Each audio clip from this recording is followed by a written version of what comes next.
पहले जो था एक प्रचलन था, क्या करते थे कि जमीन का जब रजिस्ट्री होता था तो लोग जो रजिस्ट्री करने वाले होते थे वो कोई दूसरे व्यक्ति को खड़ा करके और रजिस्ट्री करवा लिया जाता था। और बहुत ऐसे भी मामले हैं जहाँ पर जो ज़मीन का रजिस्ट्री किया गया वहाँ पर जो विक्रेता है, विक्रेता को पता नहीं है कि उसकी ज़मीन जो है उससे कोई व्यक्ति लिखवा रहा है, उसको ले गया घुमाने के लिए, खाना खिलाने के लिए और कुछ ड्रिंक कराने के लिए, और वहाँ पर जो है ये सब सारा कुछ करवा के उससे ज़मीन जो है वो लिखवा लिया गया। तो ये चीज़, ये भी बहुत सारे मामले हैं। और बहुत ऐसी प्रॉपर्टी है जो कि शहरों की प्रॉपर्टी है और जिनको सिर्फ लोग जो है शराब पिलाकर जो है वो संपत्ति को हड़प लिए। और ये अगर आप देखा जाए ना, ये अगर ऐसा जो समस्या है वो उसमें करोड़ों की संपत्ति चली गई, ठीक है। लेकिन जो आज का दौर है, ठीक है, लेकिन जो आज का दौर है, आज का दौर ये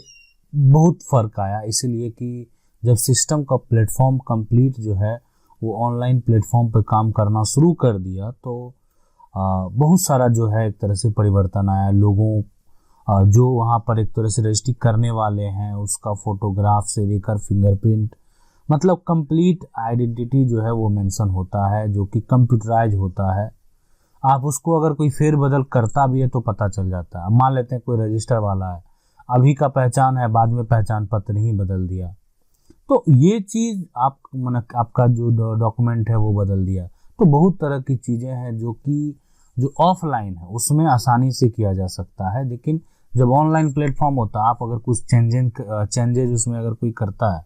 तो वो पता चल जाता है कि इस टाइम इसको अपडेट किया गया है। तो इसलिए अभी के समय में जो फर्जीवाड़ा है ऐसा नहीं है ना, लेकिन ऐसा संभव नहीं है कि कोई किसी की संपत्ति है और कोई दूसरा व्यक्ति जाके जो है उसको बेच दे।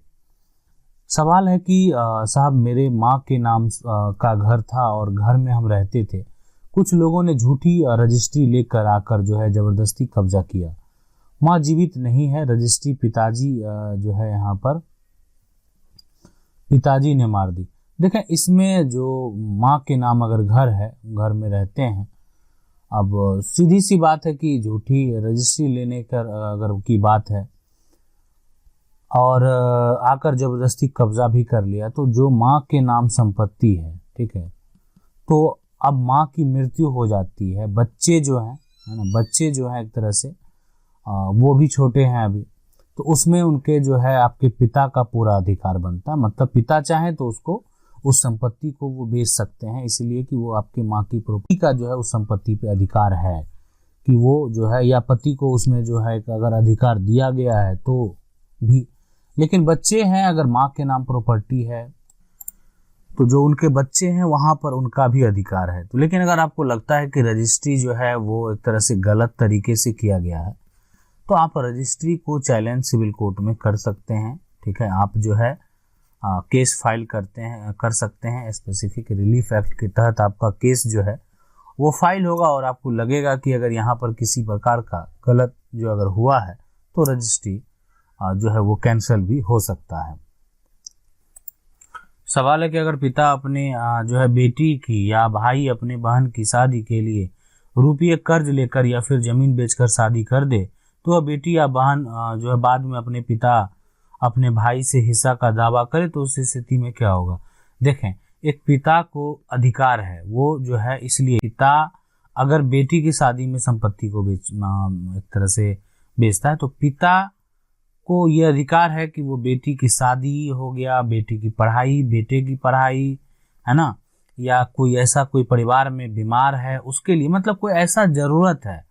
उस ज़रूरत के हिसाब से पिता पैतृक संपत्ति को भी बेच सकते हैं।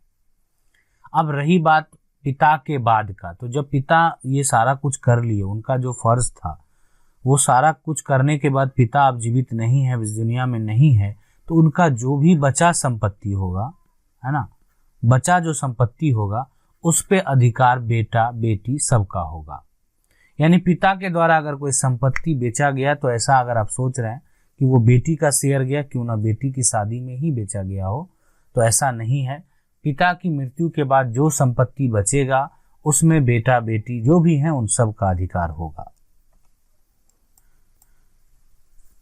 सवाल है कि अगर दादा की संपत्ति में बेटा बेटी दोनों को बराबर हक मिलता है, सही है, लेकिन जो है पति की प्रथम पत्नी की मौत हो जाने पर पिता द्वारा प्रथम पत्नी के बच्चे को छोड़ दिया जाता है और दूसरी पत्नी द्वारा पिता पर जो है दबाव बनाकर जमीन जायदाद रुपया पैसा वो हड़प लेती है और पिता भी दूसरी पत्नी की ओर झुक जाता है और वो भी प्रथम पत्नी द्वारा जो के बच्चे को कुछ नहीं देता है। एक तरफ पिता बच्चे को छोड़ देता है, दूसरी तरफ उस बच्चे के हक के लिए लड़ने वाला कोई नहीं होता है। ये सही है, ये गलत है, ये कानून, क्या ये कानून इसके लिए कोई नियम बनाया है कि नहीं? बिल्कुल नियम बनाया नहीं, बना हुआ है। सबसे बड़ी बात यहाँ पर कि अगर पिता जो है उसके पास जो संपत्ति है वो पैतृक है, ठीक है, पैतृक संपत्ति है। अब उनका ठीक है, एक पत्नी का मृत्यु हो गया, 2 शादी वो किए, है ना, पहली पत्नी है, दूसरी पत्नी है, तो अब इस पत्नी का अगर मान लेते पहली पत्नी का मृत्यु हो जाता है और लेकिन इससे बच्चे 2 हैं और दूसरी पत्नी से भी यहाँ पर 3 बच्चे हैं, तो इस पिता का जितना भी संपत्ति होगा ना वो 5 हिस्से में बटेगा। मतलब जो पहली पत्नी है उसके 2 बच्चे हैं, उनका भी हिस्सा होगा, उसको कोई अलग नहीं कर सकता, कानून है। वो जो है हक, यानी वो अपना हक प्राप्त कर सकता है। अगर कोई उसके गार्जियन है, मान लेते हैं उसके एक तरह से नाना नानी हैं या और कोई हैं जो कि उनको एक तरह से रख रहे हैं, वो गार्जियन बनकर अगर बच्चे नाबालिग हैं तो भी उसके हक के लिए केस फाइल कर सकते हैं। मतलब छोटे छोटे बच्चे हैं, बड़े बच्चे नहीं है, पिता संपत्ति बेच रहे हैं, दूसरे को दे रहे हैं, तब भी आप अपना हक का दावा कर सकते हैं और हक प्राप्त कर सकते हैं। अगला सवाल ये कह रहे हैं कि सर एक बात क्लियर कर दीजिए कि पिता की पैतृक संपत्ति में हिस्सा कितने समय में मिलता है? हमने सिविल कोर्ट में जो है केस किया हूँ, 7 मंथ हो गया, अभी तक जो है अगली पार्टी में जो है यहाँ प्रेजेंट नहीं हुआ। नहीं, प्रेजेंट होने के बाद कोर्ट में जो है प्रेजेंट नहीं हुआ, सारा प्रोसेस हो गया है। हम हाई कोर्ट से जो है यहाँ पर डायरेक्शन लेना चाहते हैं। देखिए बिल्कुल नहीं, पहला काम आपको सिविल से ही करना होगा। आप डायरेक्ट, ठीक है, कोई ज़रूरी नहीं है यहाँ पर हाई कोर्ट जाने का, तो इसीलिए आप जो है यहाँ पर एक तरह से उनको नोटिस जाएगा और उसके बाद वो जवाब देंगे। अगर आप अपना शेयर के लिए जो है एक तरह से केस फाइल किए हैं, है ना, तो बिल्कुल अगली पार्टी अगर मान लेते हैं फर्जी डॉक्यूमेंट ही तैयार कर रहा है, अगली पार्टी गलत डॉक्यूमेंट जो है कर रहा है, तो भी वो जो है अगर फर्जी साबित हुआ तो केस जो है अगर आप जीतेंगे तो सारा रजिस्ट्री कैंसिल हो जाएगा, अगर बेच भी दिया ना। लेकिन पहला आप जो है सिविल कोर्ट पर में जब याचिका दायर करें और जब ये केस का प्रोसेस आपका शुरू होता है तो उस केस में आप जाके जो है वहाँ पर एक जैसे बोलते हैं ना कि आप उस पर रोकथाम के लिए आपको एक स्टे ले लेना है ताकि सारा कार्य जो है वो रुक जाए। सवाल है कि सर मेरी एक ज़मीन है जो कि 1903 ईयर में टाइटल सूट की डिग्री से जो है मेरे परदादा के नाम से डिग्री में मिला हुआ है। 1898 के सर्वे में किसी और के जो है यहाँ पर नाम से जो है खाता खुला था, उसी के जो है बिहाफ में टाइटल सूट हुआ था और नया सर्वे में भी जो है खतियान मेरे दादा के नाम से खुला है, लेकिन पड़ोसी का उसमें अंश दे दिया गया है जिसका उसके पास कोई आधार नहीं है। देखें बिल्कुल अंश आधार नहीं है उसके पास, तो अभी सर्वे में आपके पास अगर पुराना आधार है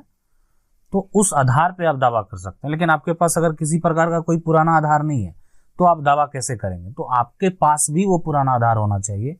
कि आप किस बिहाफ पे उस पर दावा करेंगे। आपका मान लेते हैं पुराना जो खतियान है, पुराना जो सर्वे, अगर वो किसी और के नाम पे है तो आपका वो टाइटल सूट का डिग्री भी आज मौजूद होना चाहिए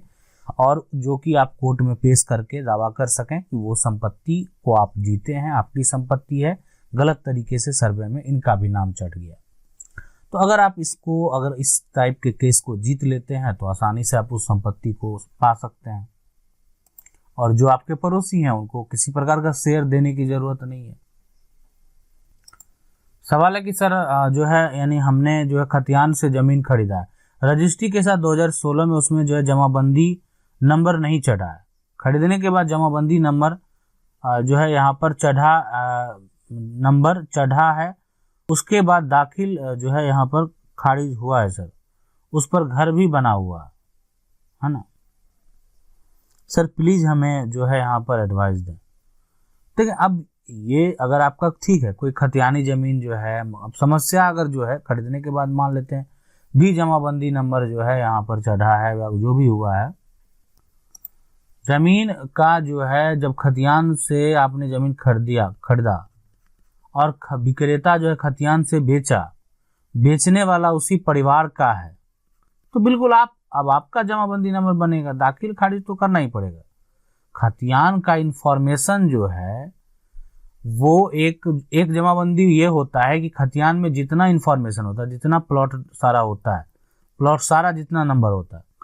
सब एक जो है जिला से जमाबंदी नंबर बना के दे दिया जाता है, वो व्यक्ति का जमाबंदी, मतलब उसमें सारा खतियान का प्लॉट अवेलेबल होता है। तो उससे उसका आपका दाखिल खारिज हुआ, तो दाखिल खारिज हुआ, आप उस पर घर बना के रह रहे हैं, तो आपको किसी प्रकार का दिक्कत नहीं होगा। अगर मान लेते हैं कोई किसी तरह का कोई ऑब्जेक्शन है तो बात तो आपने स्पष्ट नहीं किया, तो हम आपको बता सकते थे कि आखिर जो है यहाँ पर समस्या क्या हो रहा है। सवाल है कि मेरे दादाजी ने हमारे 17 डिसमिल में से 10 डिसमिल सड़कें के लिए सरकार को दान कर दिया, तभी एक ही प्लॉट थी, वर्तमान में नए जो है LR नक्शा आई तो पता चला सड़क की जमीन दूसरे लोग कब्जा करके रखा है और हमारी जमीन के ऊपर से सड़क गुजर गया है। इस स्थिति में मैंने अपनी पंचायत में BDO साहब को लिखित सूचित किया, लेकिन कोई फायदा नहीं हुआ। अब मैं अपनी जगह कैसे पा सकता हूँ? हम बंगाल से हूँ, इसलिए हिंदी में कोई गलत हो तो माफ़ कीजिएगा। बिल्कुल यहाँ पर देखें, अगर आपका मान लेते हैं कि जैसे आपका जो ज़मीन मान लेते हैं टोटल अगर ये डिसमिल ज़मीन है और 17 डिसमिल में से 10 डिसमिल ज़मीन जो है यानी सड़क के लिए मान लेते हैं दे दिया गया, 7 डिसमिल आपके पास रह गया। लेकिन होता क्या है कि इधर आपका जो ज़मीन है, ठीक है, उसी ज़मीन पर मान लेते हैं कोई सड़क बना दिया गया और ये ज़मीन कोई लोग उसको कब्जा करके, ऐसा कुछ जो भी कंडीशन रहा होगा, तो अब ये सवाल उठता है कि ये इस पे सड़क तो बना दिया गया, अब इसका जो है एक तरह से सरकारी अमीन से एक बार पहले आपको नापी करा लेना, जो गवर्नमेंट अमीन है, अगर ये और उसका एक रिपोर्ट बना कर ले लेना और उस रिपोर्ट के आधार पर सिविल कोर्ट में केस फाइल कर देना है ना। अब केस जो है यहाँ पर किसके ऊपर फाइल करेंगे? केस जो है आप किसके ऊपर फाइल करेंगे? सबसे पहली बात, यहाँ पर वो कब्जा करने वाला जो व्यक्ति है जो कि वो कब्जा करके किया हुआ। दूसरा, आपको वो जमीन चाहिए जो कि जिस पे सड़क बना दिया, क्या सड़क गलत जमीन पे बना दिया गया है ना, जबकि सड़क वाला जमीन जो है वो प्लॉट कोई और है, तो इसलिए आप जो है यानी सरकार पर केस फाइल करेंगे कि वो गलत तरीके से आपके निजी में सड़क बनाया है, तो या तो आपको उसका मुआवजा चाहिए और नहीं तो वो ज़मीन वापस चाहिए। बिल्कुल आप केस जीतेंगे। आशा करते हैं वीडियो अच्छा लगा होगा। वीडियो अच्छा लगा वीडियो को लाइक जरूर कर दें। चैनल को पहली बार देख रहे हैं सब्सक्राइब करके जो बेल आइकन है उसको जरूर दबा लें। मिलते हैं अगले वीडियो में, तब तक के लिए जय हिंद।